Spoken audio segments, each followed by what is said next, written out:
নমস্কার। ওম নমো ভগবতে বাসুদেবায়। আমি রঞ্জন চক্রবর্তী, গ্রহ নক্ষত্র বার্তা চ্যানেলে আপনাদেরকে স্বাগত। দুশ্চিন্তা, হ্যাঁ দর্শক বন্ধু, দুশ্চিন্তা আমাদের সকলেরই কম বেশি হয়, কিন্তু কিছু মানুষের দুশ্চিন্তা অধিক মাত্রায় হয়। কেন, কোনোদিন ভেবে দেখেছেন? তো সেটি নিয়েই আজ আমি বলবো। তো দুশ্চিন্তা হওয়ার অন্যতম কারক গ্রহ হচ্ছে মুন, অর্থাৎ চন্দ্র। তো কিছু মানুষের দুশ্চিন্তা এতটা মাত্রায় চলে যায় যে ক্রমশ আস্তে আস্তে সে মানসিক পেশেন্ট হয়ে ওঠে, যার জন্য সে দুর্বল হয়ে পড়ে, কর্মজীবনে আগাতে পারে না, শরীর তো খারাপ হয়ে যায়, হেলথের কারণে পিছিয়ে যায়। তো দর্শক বন্ধু, মনে রাখবেন, চন্দ্র হচ্ছে আমাদের মন মানসিকতার কারক, স্মৃতিশক্তির কারক, মানে মনে রাখার ক্যাপাসিটি। চন্দ্র হচ্ছে সবকিছু আমাদের ব্রেনে স্টোর করতে সাহায্য করে, ব্রেনে, যার জন্য আমরা কোনো ঘটনা বা যে কোনো জিনিস, পড়াশোনা বলুন, যাই বলুন না কেন, আমরা দীর্ঘদিন মনে রাখতে পারি।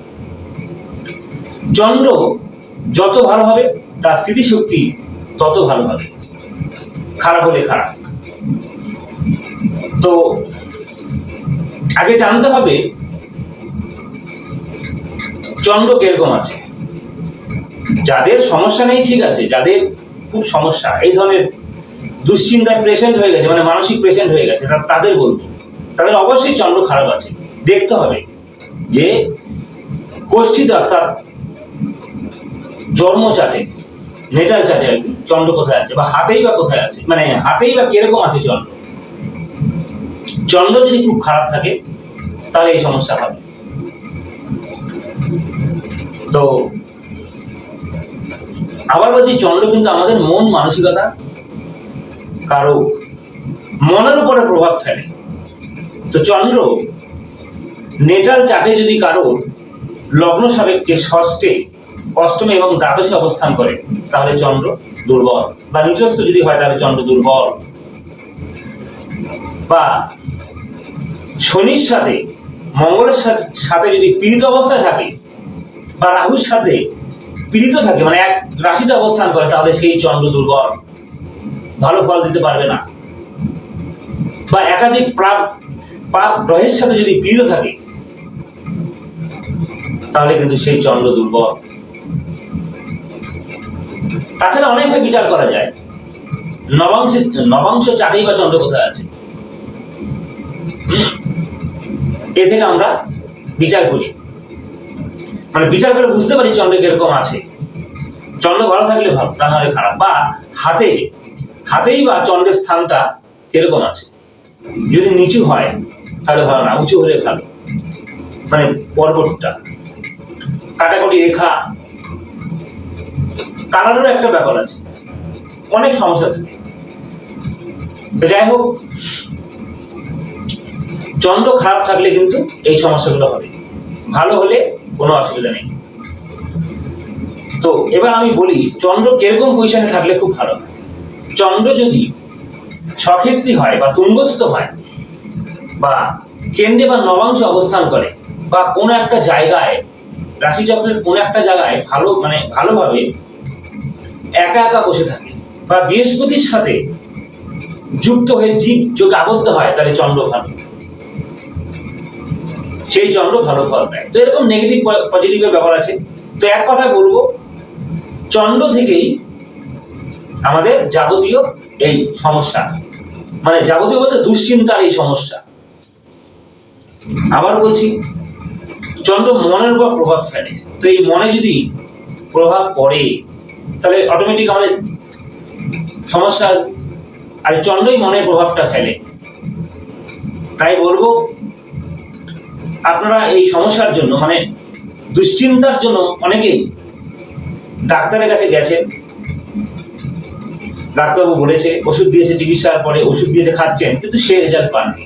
যখন খান ভালো থাকেন, ওষুধ খেলে ভালো, ছেড়ে দিলে আবার খারাপ। তো অবশ্যই আপনারা চিকিৎসা করান, ডাক্তারের কাছে যাবেন। ডাক্তার বাবুরা ভগবানের ন্যায়, অবশ্যই যাবেন, পরামর্শ নেবেন, না করবো না। পাশাপাশি অ্যাস্ট্রোলজিক্যাল রেমেডিও করতে হবে, গ্রহের প্রতিকার অর্থাৎ চন্দ্রের প্রতিকার করতে হবে, তা নাহলে নির্মূল হবে না, এই সমস্যা থেকে বেরিয়ে আসতে পারবেন না। তাই এখন পর্যন্ত যারা যাননি জ্যোতিষীর কাছে, যান। জ্যোতিষ মানে অ্যাস্ট্রোলজার আর কি, ওনারা দেখে বলতে পারবে যে এই সমস্যা মানে এই চন্দ্র থেকেই সমস্যা হচ্ছে, অবশ্যই খারাপ আছে চন্দ্র, এবং তারা রেমেডির কথা বলবে করা, তাহলে চিরতরে মুক্তি পেতে পারে। আপনারা জানেন অ্যাস্ট্রোলজাররা সঠিক অ্যাস্ট্রোলজাররা অনেক কিছু দিতে পারে। তো আবার বলবো, কোনো জ্যোতিষীর পরামর্শ নিন, আপনারা কিন্তু সুস্থ থাকবেন। দেখুন, এই মুহূর্তে সাড়ে সাথে চলছে 3টি রাশির জাতক জাতিকাদের, মকর রাশি, কুম্ভ রাশি এবং মীন রাশির জাতক জাতিকাদের শনির সাড়ে সাথে চলছে। আর ধাইয়া চলছে কোন কোন রাশির? কর্কট রাশির জাতক জাতিকাদের এবং বৃশ্চিক রাশির জাতক জাতিকাদের ধাইয়া চলছে। তো এই পিরিয়ডে শনিদেব চন্দ্রের উপর প্রেসার ক্রিয়েট করে। চন্দ্র আমাদের মন মানসিকতার কারক, তাই এইটা আমাদের মনের উপর প্রেসার করে, যার জন্য আমরা দুর্বল হয়ে পড়ি, হেলথের কারণে আগাতে পারি না, শরীর খারাপ হয়ে যায়, নানা সমস্যা, আর্থিক সম্পদ থেকে আরম্ভ করে অনেক পরীক্ষা নেন শনিদেব। তো সেগুলো তো আছেই, কিন্তু মেন হচ্ছে মনের উপরে প্রভাব পড়ে, মানে মন থেকে ব্রেন, যার জন্য আমরা কিন্তু এই পিরিয়ডে বিশেষ কিছু করতে পারি না, আগাতে পারি না, আমরা স্লো হয়ে যাই। শারীরিক সমস্যা আছে বললাম, আর মনের ব্যাপারটা তো বললাম। তো যাই হোক, তাহলে আপনারা বুঝতে পারলেন যে চন্দ্রের ভূমিকা কতখানি,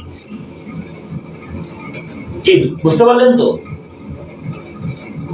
চন্দ্র অর্থাৎ মনের ভূমিকা অপরিসীম, আমাদের মনের কারক আর কি। আমি আগে সবই বলেছি।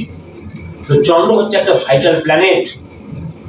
নেটাল চাটে বা হাতে ভালো থাকলে ভালো, খারাপ না মানে ভালো থাকলে ভালো, আর খারাপ থাকলে কষ্টের শেষ নেই। তো আশা করি আপনারা বুঝতে পেরেছেন, আমি বোঝাতে পেরেছি। চন্দ্র থেকে এই যাবতীয় সমস্যা, যাবতীয় সমস্যা বলবো না, মানে এই যাবতীয় সমস্যা কিছু আছে, কিন্তু মেন হচ্ছে মানসিক যে দুশ্চিন্তা। তো যাই হোক, আপনারা যারা এই সমস্যায় ভুগছেন বা কষ্ট পাচ্ছেন বা সমস্যায় আছেন, তাদের বলবো দেরি না করে কোনো জ্যোতিষী পরামর্শ নিন, আপনারা ভালো থাকবেন। তো দর্শক বন্ধু, আমার এই ভিডিওটি যদি আপনাদের ভালো লাগে তাহলে অবশ্যই লাইক করবেন এবং কমেন্ট করবেন, আর পাশাপাশি সাবস্ক্রাইব করে সঙ্গে থাকবেন, আর পাশে থাকা অল বেল আইকন বেলটি বাজিয়ে দেবেন, তাহলে সমস্ত ভিডিওগুলো আপনারা পাবেন। পাশাপাশি এটিও বলবো, যে কোনো সমস্যার জন্য আপনারা কিন্তু আমার সঙ্গে যোগাযোগ করতে পারেন। ভিডিওর নিচে এবং ডেসক্রিপশনে আমার মোবাইল নম্বর দেওয়া আছে, ফোন করে রাখবেন। তাছাড়া আমি অনলাইনেও কনসাল্ট করি, মানে বিচার করি, প্রয়োজনে যোগাযোগ করতেই পারেন। তো আজ এই পর্যন্তই, সকলে ভালো থাকবেন, নমস্কার।